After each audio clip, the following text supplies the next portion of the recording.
Saudara, isu nama Menteri Budi Ari yang terseret dan disebut dalam dakwaan jaksa pada perkara judi online terus disorot publik. Yang terbaru, baik Budi Ari maupun salah satu terdakwa Zulkarnain membantah bahwa Budi Ari terlibat atau menerima jatah judi online. Bagaimana mengusut tuntas perkara judi online ini? Kita bahas bersama sejumlah narasumber yang sudah hadir melalui sambungan daring di pagi hari ini. Di antaranya ada Wakil Ketua Umum Projo, ada Pak Freddy Damanik, kemudian ada peneliti Pusat Kajian Anti Korupsi Pukat UGM, Mas Zainur Rohman, dan juga ada anggota Komisi 1 DPR RI dari fraksi PKB yang juga panja judi online, Pak Syamsur Rizal. Selamat pagi Bapak-Bapak semuanya. Selamat pagi. Selamat pagi. Assalamualaikum Mbak Rizky. Waalaikumsalam warahmatullahi wabarakatuh. Selamat pagi. Saya mau ke Pak Freddy dulu. Pak Freddy, kalau tadi kita sudah melihat saksi, terdakwa Zulkarnain membantah kalau Budi Ari ini menerima fee atau 50%, begitu ya. Walaupun sebelumnya kita melihat ada nama Budi Ari disebutkan dalam surat dakwaan, begitu ya. Nah, apa yang bisa Anda baca dari sini? Iya, terima kasih. Seperti yang sudah sering kami sampaikan, sama seperti yang disampaikan Budi Ari tadi ya. Di narator tadi juga itu yang dimaksud oleh Budi Ari ya, peran media di sini. Termasuk narator tadi menyebutkan jaksa menyebutkan Budi Ari menerima jatah. Padahal tidak pernah jaksa menyebutkan itu. Tidak pernah atau tidak ada di dalam dakwaan seperti itu. Ya, tidak ada. Yang ada di dalam dakwaan, mereka 4 terdakwa itu bertemu, kemudian mereka sepakat sendiri menulis jatah-jatah itu. Budi Ari tidak tahu mengenai kesepakatan itu, tidak tahu mengenai pertemuan itu, ya. Kemudian tidak pernah menerima dana. Nah, kalau ya ada satu pun saksi, ada fakta lain atau ada bukti lain, sudah pasti ada di dalam dakwaan itu. Ya, termasuk di dalam persidangan kemarin. Kalau ada yang mengindikasikan itu, ya sekalian nih saya mengklarifikasi juga ya untuk Prof Mahfud ini. Saya bukan pansos ini Prof, tapi ini penting, bukan hanya bicara tentang kebenaran, tapi ini bicara tentang fakta persidangan, fakta hukum. Ya, Prof mengatakan di media berdasarkan rumor, walaupun Prof bilang rumor, tapi udah menjadi fitnah. Berdasarkan rumor, Prof bilang ya di polisi sudah tersebar bahwa ya tempatnya sudah ada, jumlahnya ada, videonya ada. Ini kan, membangun narasi yang sangat buruk ini ya. Oke, jadi Anda menilai ada yang mencoba untuk sengaja menyudutkan Ketua Umum Projo Budi Ari atau seperti apa? Atau upaya penyerangan? Begini, tadi Budi Ari sudah bilang, ya. Jadi peran media sangat besar. Saya yakin Prof Mahfud belum baca itu dakwaan, cuman ngambil dari berita, ya judul berita saja, begitu loh. Jadi memang peran media memang penting di dalam memberikan informasi yang utuh. Jangan ada lagi judul-judul Budi Ari dugaan menerima dana dari judol. Jangan ada yang seperti itu. Tidak pernah ada di dakwaan seperti itu. Ya, kalau dari berkas penyidikan ada seperti itu, pasti sudah naik di dakwaan keterangan-keterangan itu. Maka dari itu kemudian sekali lagi kami jelaskan, tidak ada fakta, tidak ada saksi, tidak ada bukti yang mengarahkan ya pernyataan mereka itu yang tentang jatah itu. Jadi itu hanya omon-omon mereka saja, hanya kesepakatan mereka saja di luar sepengetahuan Budi Ari. Demikian. Oke, jadi ini Anda menilai ada dugaan persekongkolan di antara para terdakwa ini, termasuk juga soal bisa keterangan palsu. Kalau keterangan palsu itu bisa kita uji lagi, tapi ya yang mau saya katakan adalah berdasarkan dakwaan itu mereka ketemu kemudian membuat jatah-jatah porsi itu. Nah, itulah hasil pertemuan mereka. Ya hanya sampai di situ. Bisa jadi mereka si Zulkarnain ini mencatut nama menteri, ya kemudian mengambil keuntungan dari situ karena di dakwaan ada juga bahwa jatah yang 50% itu diterima sama dia, diambil sama dia. Nah kemudian ya ini kan dari hasil penangkapan, dari hasil penggeledahan misalnya, itu kan bisa dibuktikan. Itu kan angkanya semua jelas. Nah kalau misalnya barang bukti tertangkap jumlahnya misalnya sekian puluh miliar, dihitung, di total, loh benar ada duitnya sama dia, kan begitu. Nah itu kan sudah jelas di dakwaan, tetapi Budiari sama sekali tidak ada yang mengindikasikan itu, tidak ada bukti fakta sama sekali, tidak ada saksi. Demikian. Maka dari itu kemudian Budiari juga siap ketika memang nanti ada panggilan untuk memberikan kesaksian dan juga keterangan di muka persidangan kalau memang akan ada pemanggilan itu ya. Iya. Seperti kata Kapus Penkum ya, kalau memang dibutuhkan untuk keterangan itu, Budiari sangat siap. Mau seperti pakar hukum tadi mau dikonfrontir atau apapun namanya silakan, sangat siap Budiari untuk hal itu. Oke, supaya semuanya jadi terang benderang dan juga clean and clear begitu ya, Pak Freddy ya. Saya ke Mas Zainur Rohman dulu. Mas Zainur Rohman, dari kacamata Anda melihatnya seperti apa dari kasus ini sendiri? Apa yang bisa dilakukan oleh majelis hakim dalam persidangan selanjutnya dalam pembuktian begitu ya? Kalaupun ini memang harus secara terang benderang, clean and clear begitu dalam pembuktian, ada atau tidaknya sebenarnya? Ya, judi online ini kan sangat merugikan rakyat ya. Menurut PPATK 1 tahun jumlah transaksinya 600 triliun. Betul. Maka ini sudah menjadi penyakit yang harus diberantas. Oleh karena itu persidangan ini harus bisa mengungkap dengan terang semua pihak yang terlibat. Baik itu sebagai para bandar judol maupun dalam konteks persidangan saat ini adalah pihak-pihak yang membackingi, yaitu para pegawai di Kominfo waktu itu dan juga kontraktornya yang kemudian mereka seharusnya melakukan pemberantasan tetapi kemudian melindungi website-website judi online yang bersedia membayar sejumlah uang. Nah, yang menjadi perdebatan ini kan ketika di dalam dakwaan itu memang disebut nama Budiari itu disebut. Yang saya ingin jelaskan pertama adalah agar masyarakat paham, dakwaan itu disusun dari mana? Dakwaan itu materi utamanya disusun dari BAP yang dilakukan oleh penyidik. Siapa penyidiknya dalam kasus ini? Penyidiknya adalah penyidik Polri. Jadi penyidik Polri memeriksa tersangka, memeriksa saksi-saksi, memeriksa alat-alat bukti lain termasuk surat, barang bukti, kemudian memasukkannya ke dalam BAP. BAP itu diserahkan kepada jaksa beserta dengan para tersangkanya. Nah, ketika memeriksa tersangka ini, kemudian jaksa juga melakukan pemeriksaan ulang, pemeriksaan tambahan. Setelah itu kemudian berbekal dari BAP dan pemeriksaan terhadap para tersangka, jaksa membuat dakwaan. Kemudian itu oleh jaksa penuntut umum dibacakan di depan ruang sidang ketika persidangan pertama kali itu. Nah, di dalam dakwaan terhadap Zulkarnain ini betul disebutkan nama Budi Aris Setiadi dalam berbagai konteks. Antara lain yang pertama misalnya memerintahkan Zulkarnain untuk mencari orang yang mampu untuk crawling data situs judi online.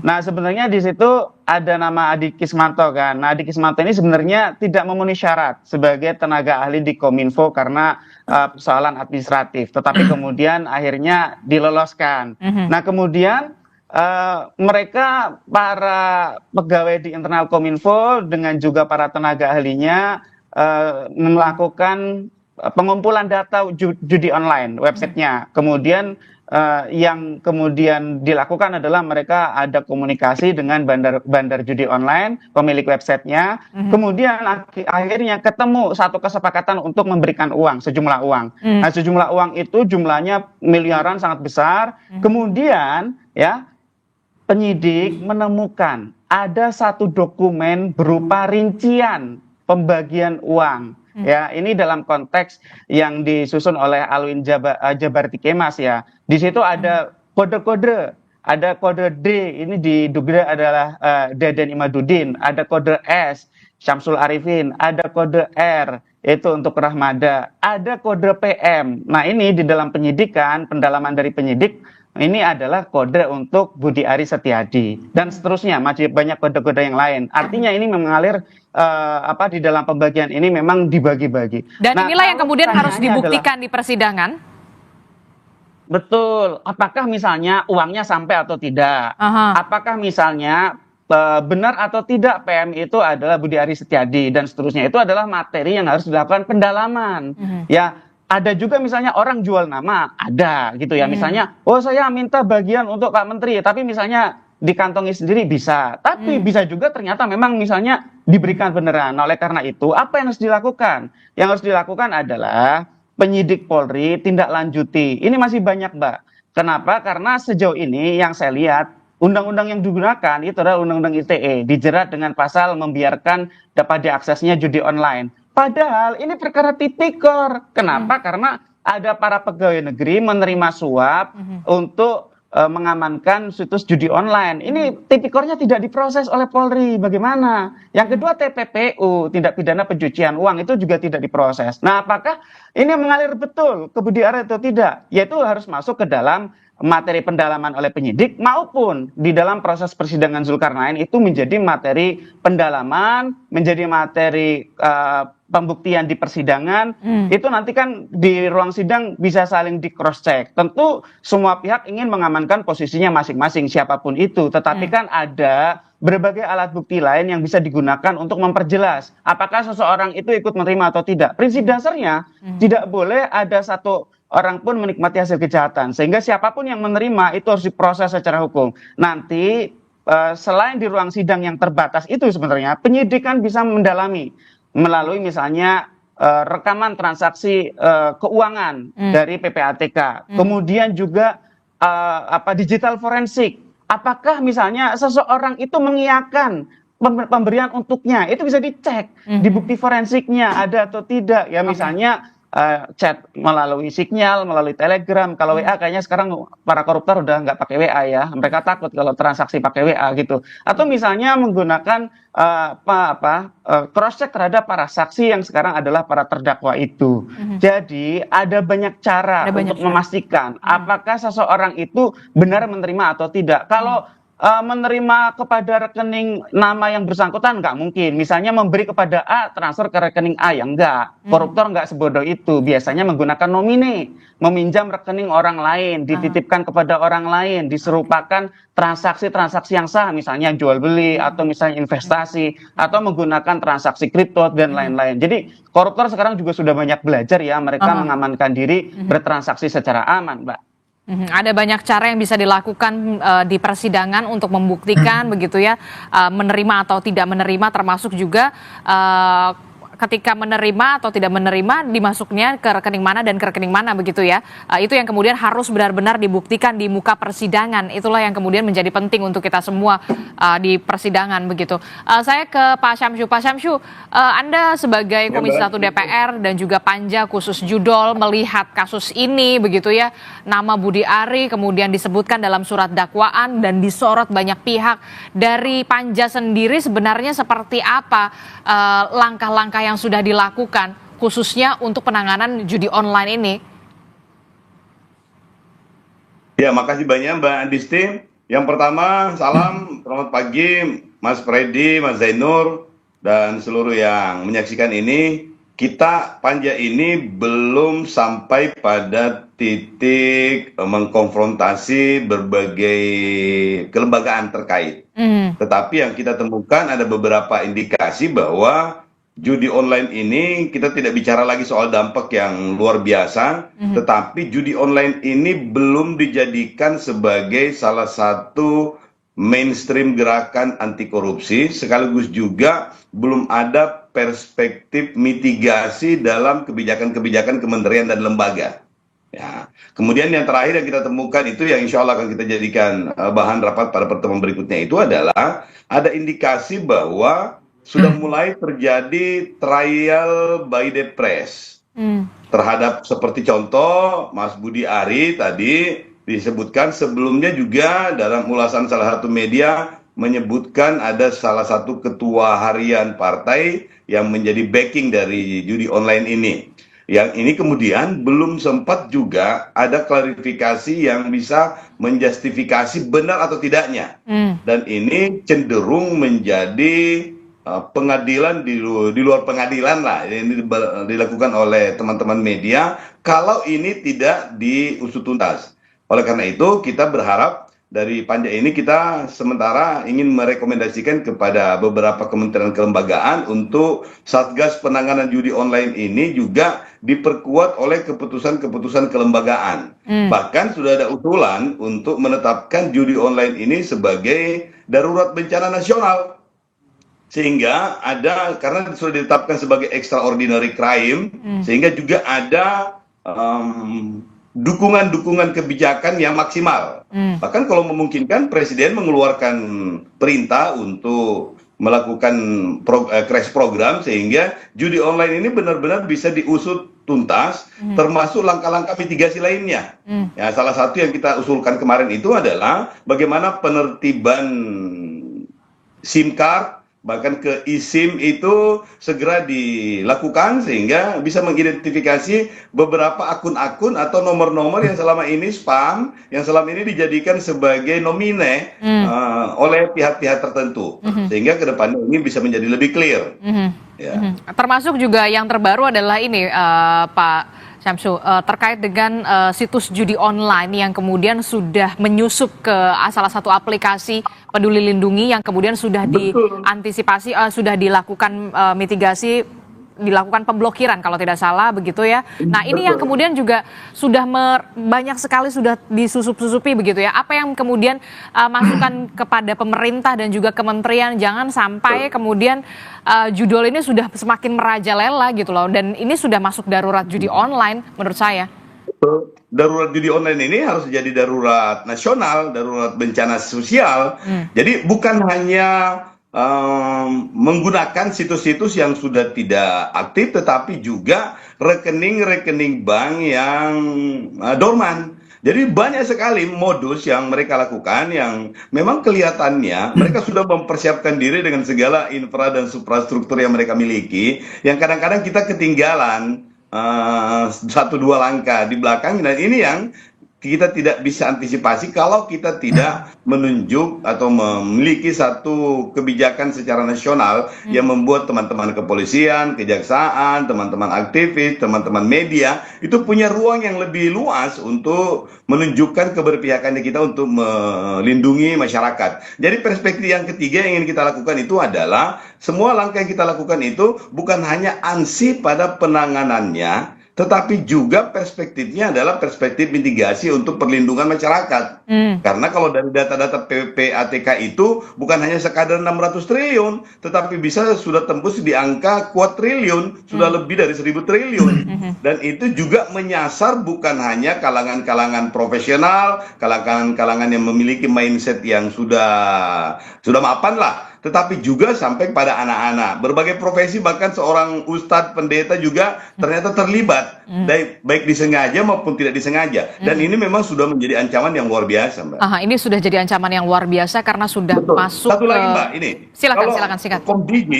Komdigi itu sudah men-take down itu kurang lebih 5,1, katanya sekarang sudah 5,3 juta situs. Mulai dari November sampai di awal Mei kemarin.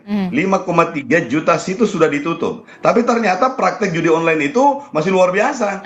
Berarti mereka mampu bermetamorfosa di situs-situs yang lainnya, atau mereka berkamuflase di situs-situs atau di media-media yang lain. Dan itu yang mesti diantisipasi. Mati satu tumbuh 10.000 begitu ya, bukan mati satu tumbuh 1.000. Itu yang kemudian harus benar-benar menjadi perhatian khusus dari pemerintah pusat begitu ya. Tidak hanya soal bagaimana siapa saja yang dalam tanda kutip begitu ya orang-orang yang membackingi, tapi juga usut tuntas sampai ke bandar judulnya, bandar besarnya begitu. Jangan sampai kemudian ada pengalihan begitulah. Apa yang bisa dilakukan oleh pemerintah pusat? Ini satu lagi, Mbak, yang terakhir, yang rekomendasi kita yang keempat itu. Kalau itu kemudian ada indikasi bahwa ternyata servernya atau situs-situsnya dikembalikan dari luar negara kita, maka kita mesti melakukan langkah-langkah diplomasi kenegaraan. sehingga Kementerian Luar Negeri ini bisa menjalin hubungan dengan kementerian atau dengan pemerintah di negara-negara yang terindikasi menjadi pusat dari server itu, sehingga kedepannya kita bisa melakukan langkah-langkah yang sifatnya internasional strategi, sehingga kedepannya sekali lagi kita bisa juga menginterupsi di beberapa praktek-praktek di negara lain yang berpengaruh terhadap praktek di Indonesia. Oke, apa yang bisa dilakukan oleh pemerintah pusat untuk bisa semakin memperketat, jangan sampai kemudian langkah-langkah dari situs judi online dan juga bandar judul ini masih bebas berkeliaran begitu ya? Apa yang harus dilakukan oleh pemerintah pusat? Tapi nanti kita akan bahas usai jeda, tetaplah bersama kami di Sapa Indonesia Pagi, kami akan segera kembali.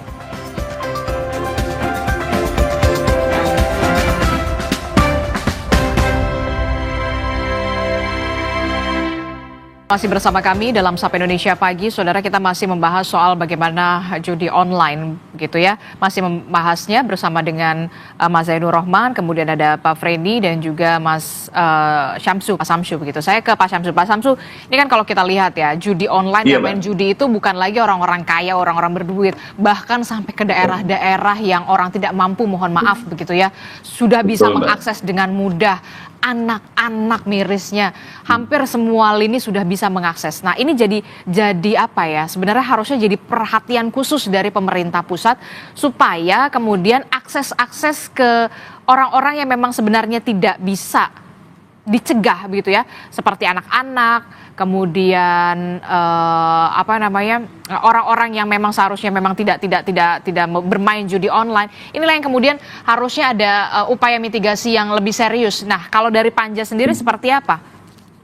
Betul. Dari kita sudah insya Allah akan merekomendasikan, dan ini akan kita rapatkan sebenarnya, bahwa memang kalau sudah dikategorikan atau ditetapkan sebagai darurat bencana nasional, kemudian juga dimasukkan dalam extraordinary crime, maka praktek judi ini tidak hanya sekadar pada penegakan hukumnya saja, tetapi juga sudah sampai pada pencegahannya. Jadi sudah ada langkah-langkah mitigasinya, dan itu diperkuat dengan berbagai regulasi yang memungkinkan kementerian dan lembaga itu bisa melakukan langkah-langkah antisipatif. PPATK punya ruang ketika terindikasi misalnya ada rekening-rekening tertentu yang tiba-tiba dulunya rekening dorman, kemudian tiba-tiba transaksinya tiap hari banyak, itu sudah terindikasi, punya kewenangan untuk misalnya menutup sementara. Demikian juga dengan lembaga-lembaga lain yang terindikasi ada tempat yang menjadi penerima antara misalnya atau rekening cangkang misalnya, itu bisa punya kesempatan untuk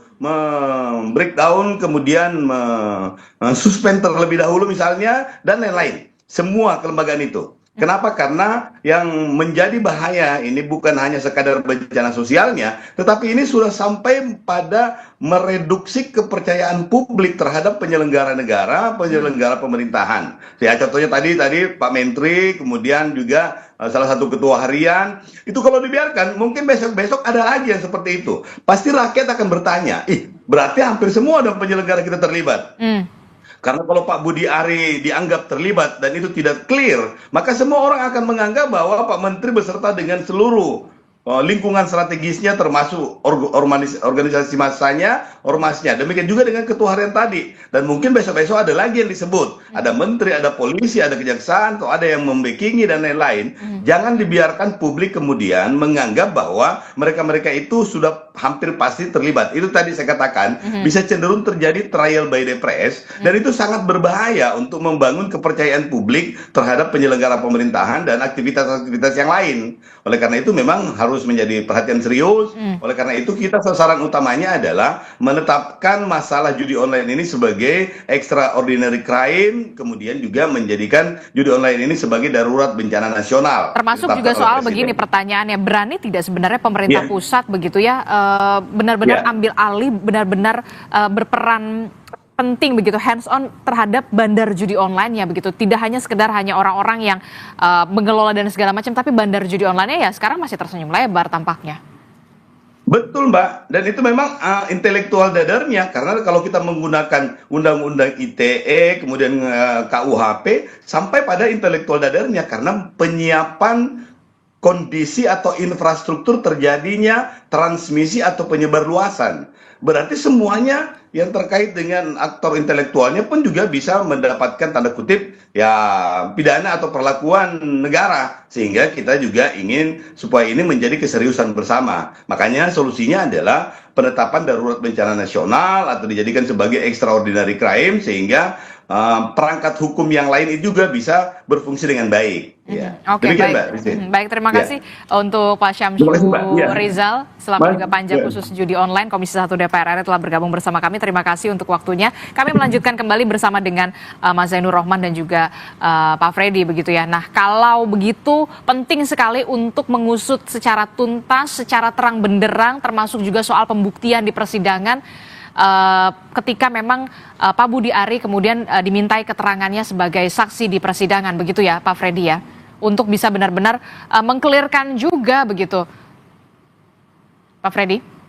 Ya, ya. Jadi kita sepakat sekali apa yang disampaikan tadi Pak Syamsu Rizal tadi tentang hal-hal yang sangat urgent, sangat darurat untuk pemberantasan judi online ini ya. Kita sepakat, dan itulah sebetulnya yang dilakukan Budi Ari ketika dia jadi Menkominfo ya.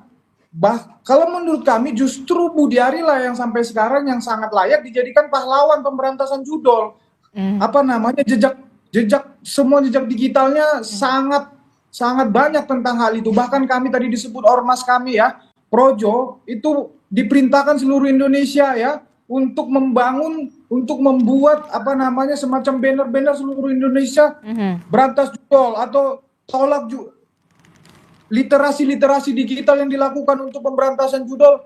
Itu dilakukan Budi Ari, termasuk dalam hal tadi yang ada misalnya disebutkan tadi Mas Zainur Rohman di dakwaan ya, kan ada dua cuma perintah presiden kepada Budi Ari. Pertama berantas judol, yang kedua benahi BTS. Nah, itulah kepentingannya ketika dia punya waktu cuma 1 tahun 3 bulan, maka dimaksimalkanlah ya resources yang ada, bagaimana untuk memberantas judol itu. Itulah kenapa dia hubungannya sama Tony. Tony punya orang si AK tadi itu yang mampu ya, dia ini hacker sangat muda yang mampu untuk memblokir ya, mengumpulkan dan memblokir sekian banyak situs-situs judi online. Itu cerita awalnya. Jadi Tony ini si AK ini mempresentasikan di hadapan Budi Ari dan seluruh pejabat Kominfo ya tentang alatnya tadi itu, tentang kemampuannya dia itu untuk memblokir ini. Nah, yang selama ini hanya 10.000, nah alat si AK ini dan kemampuan si AK ini mampu menjadi 50.000 sampai 100.000 per hari. Nah, itulah alasan kenapa dia direkrut. Kalau saya nggak salah dia bukan karena memang betul ya, sebagai tenaga ahli memang tidak memenuhi syarat S1. Kemudian itu jadi pertanyaan juga soalnya kemudian bisa ada di dalam Kominfo itu gitu, walaupun tidak memenuhi syarat secara administratif. Iya, karena tidak memenuhi syarat secara administratif, kemudian oleh direktur yang kalau nggak salah direktur pengendalian ya, jadi dibuat skema lain. Jadi memang sudah lazim di dunia di dunia IT ini bahwa kalian kemampuanlah yang utama. Bukan berarti pendidikan tidak penting, tetapi kemampuan itu sudah ditunjukkan oleh dia ini jauh melampaui yang selama ini sudah berjalan. Itulah alasannya kenapa Kominfo melakukan perekrutan. Nah, saya jelaskan sedikit lagi. Jadi di dakwaan ini ada mulai Januari sampai April ya, sebelum Budi Ari masuk, ini orang-orang ya termasuk si Kemas ini dan kawan-kawan, Deden dan kawan-kawan ini sudah main, bahkan jauh sebelumnya mereka sudah main. Ya, untuk membackingi, untuk pengamanan situs judi online ini. Nah, masuklah si AK ini yang dibawa oleh Tony ini ya, gencar melakukan pemberantasan situs judi online. Mereka terganggu ya. Nah, kemudian Deden ini sebagai ketua, ini di dakwaan ya, sebagai ketua pemberantasan ini terganggu. Mereka temuinlah si AK, tergoda si AK.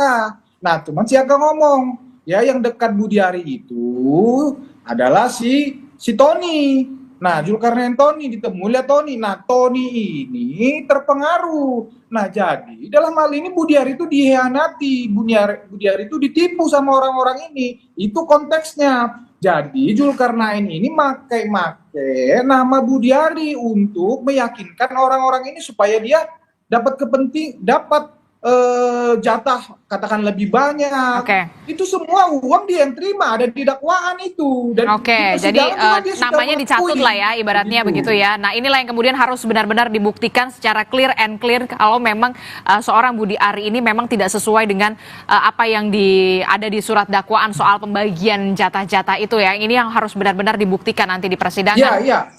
Saya ke Mas Zainur Rohman. Mas Zainur Rohman, apa yang harusnya dilakukan oleh pemerintah dalam hal ini adalah soal penegakan hukum, pemberantasan judi online begitu ya. Jangan sampai kita hanya berfokus di kasus ini saja begitu ya, soal nama Budi Ari disorot publik lah, kemudian masuk surat dakwaan lah, tapi kemudian yang jadi inti utamanya adalah soal bandar judolnya aja sekarang masih bebas berkeliaran begitu ya, masih bisa menancapkan kaki di mana-mana. Ya Mbak, karena memang kan judol itu kan organized crime, transnational crime, kejahatan yang terorganisasi dan juga kejahatan lintas negara. Operasionalnya saja dari Kamboja gitu ya, dan terorganisasi karena ada begitu banyak tenaga kerja yang bekerja. Bahkan kalau di Kamboja kalau tidak salah jumlahnya 80.000 warga negara Indonesia yang menjadi operator judi online di sana. Mungkin ada beberapa bandar besar dengan omset dengan kekayaan puluhan triliun gitu ya. Nah, jadi saya melihat memang dengan kasus yang sekarang sedang disidangkan ini harusnya menjadi titik tolak bagi pemerintah untuk serius memberantas judi online. Ya, jadi ini kan kejadian di Kominfo ini kan juga seharusnya menjadi pembelajaran. Betul. Apa yang harus direview? Harus ada audit investigatif untuk mereview kegagalan sistem. Mengapa para pejabat yang seharusnya memberantas judi online justru menjadi pelindung judi online? Yang kedua, apakah teknologi yang dimiliki oleh Indonesia itu mencukupi? Kalau saya pikir teknologi blokir, teknologi crawling itu sekarang di dunia udah sangat maju luar biasa ya. Indonesia pegang Pegasus sudah dari zaman dulu gitu ya. Apalagi sekadar untuk judi online yang sebenarnya mereka kelemahan untuk memberantas judi online itu kan kecepatan replikasi. Jadi kalau satu ditutup, dia masih ada satu lagi, mirroring satu lagi, dan seterusnya. Tetapi dari sisi teknologi itu sangat mampu. Yang menjadi masalah adalah si pengendali teknologi inilah yang kemudian pagar makan tanaman itu tadi. Sehingga seharusnya memang ini harus menjadi evaluasi bagaimana gerakan yang dilakukan oleh pemerintah untuk memberantas judi online agar tidak dapat diakses oleh masyarakat. Nah, dari sisi hukum, yang paling penting adalah bagaimana memberantas judi online ini dengan pendekatan TPPU, tindak pidana pencucian uang. Mengapa? Karena kan ujung-ujungnya adalah semua soal hasil dari judi online. Judi online ini kan scam, ya, masyarakat itu dibuat kecanduan sehingga mereka tidak bisa berhenti. Mungkin mereka akan dimenangkan 1 kali oleh bandarnya, mereka akan dikalahkan 9 kali gitu ya. Nah, uang yang terkumpul itu semua dicuci. Seperti kasus yang kemudian ada yang disidangkan kan, ada bandar judi online itu menggunakan uang hasil judi online-nya untuk membangun sebuah hotel di sebuah kota gitu ya. Nah, hotelnya itu hasil dari pengumpulan judi online. Nah, itu bisa diketahui dengan menggunakan data dari PPATK. Karena itu secara teknologi semua bisa dipetakan. Oh, ternyata meskipun menggunakan rekening-rekening dorman, rekening yang tidur tidak digunakan, menggunakan rekening nomine, pinjam nama orang lain, tetapi ujung-ujungnya itu akan masuk kepada satu instrumen keuangan. Apakah itu instrumen keuangan perbankan atau misalnya sudah dibelikan cryptocurrency dan lain-lain. Itu artinya peran PPATK begitu major ya, tapi kemudian kewenangannya PPATK juga kan terbatas, hanya ini ada temuan ini nih, tolong ditindaklanjuti. Itu kan kewenangan aparat penegak hukum begitu. Ya, memang peran PPATK adalah analisis transaksi keuangannya ya. Sedangkan untuk nanti kalau sudah dituangkan dalam laporan hasil analisis itu akan diserahkan oleh PPATK kepada aparat penegak hukum. Nah, selanjutnya aparat penegak hukum tindak lanjut dong. Nah, ini kan dengan uang puluhan triliun, ratusan triliun, bahkan PPATK bilang 600 triliun. Tadi Pak Rizal bilang, oh sudah ribuan triliun sekarang. Itu kan kemungkinan uang itu mengalir ke segala penjuru itu sangat besar. Tidak tertutup kemungkinan juga backing judi online itu ada para pejabat pemerintah, aparat penegak hukum, juga misalnya di dunia swasta, misalnya mereka-mereka yang menyediakan jasa di bidang teknologi informasi, di bidang telekomunikasi. Ini uang ratusan triliun, 600 triliun, besar sekali. Sehingga kemungkinan itu mengalir itu harus diantisipasi oleh negara dengan cara itu tadi, memetakan siapa saja ya bandar-bandarnya, bandar-bandar itu backingnya siapa saja. Enggak ada bandar tanpa backing, ada backingnya. Nah, itulah yang harus diberantas. Seperti yang sekarang disidangkan itu, yang tadi Zulkarnain, Apriliantoni dan kawan-kawan itu gitu kan. Nah, sekali lagi, soal apakah Budi Ari ini terlibat atau tidak. Kalau soal presumption of innocent itu harus kita utamakan, betul. Tetapi masyarakat juga perlu kejelasan. Kejelasan itu memang dari persidangan Zulkarnain. Jadi saya juga ingin menjelaskan kepada masyarakat, satu persidangan itu akan fokus untuk membuktikan apakah terdakwanya itu bersalah atau tidak.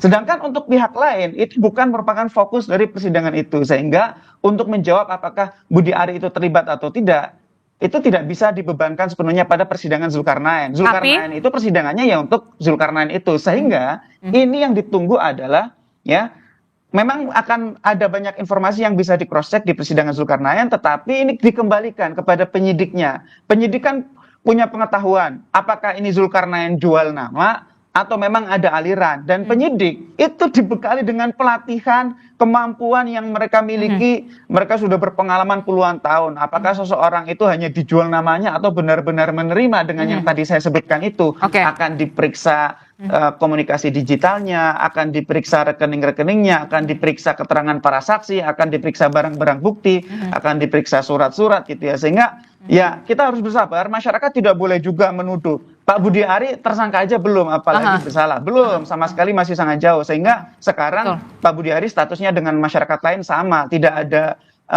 status hukum apapun pada yang bersangkutan. Tetapi sekali lagi, masyarakat juga perlu kepastian dari aparat penegak hukum. Oleh karena itu, yang menjadi pertanyaan masyarakat sampai sekarang, apa tindakan dari penyidik, termasuk kalau kami mempertanyakan, ini clear. Sampai sekarang pasal yang digunakan, Mbak, itu adalah pasal Undang-Undang ITE, membuat dapat diaksesnya judi online secara digital gitu ya. Kenapa tidak pakai pasal tipikor? Zulkarnain itu kan mendapatkan pembayaran dari pemerintah. Itu kalau menurut Undang-Undang 3199 Junto 2021, Zulkarnain adalah pegawai negeri. Itu harusnya dijeratnya pakai pasal tipikor. Apalagi seperti Denden Imaduddin Soleh dan kawan-kawan, Mbak. Ini termasuk juga masuk ke penyalahgunaan wewenang ya. Termasuk juga ke penyalahgunaan kewenangan ya. Betul. Yang paling jelas suap. Oke, baik. Nanti kita akan lihat bagaimana kasus ini terus bergulir, termasuk juga soal sidang pembuktian yang sangat amat ditunggu oleh publik. Terima kasih Mas Zainur Rohman dari Pukat UGM, kemudian ada Pak Freddy juga dari Projo. Terima kasih Bapak-Bapak telah bergabung bersama kami. Selamat pagi, sehat selalu. Assalamualaikum. Waalaikumsalam, terima kasih.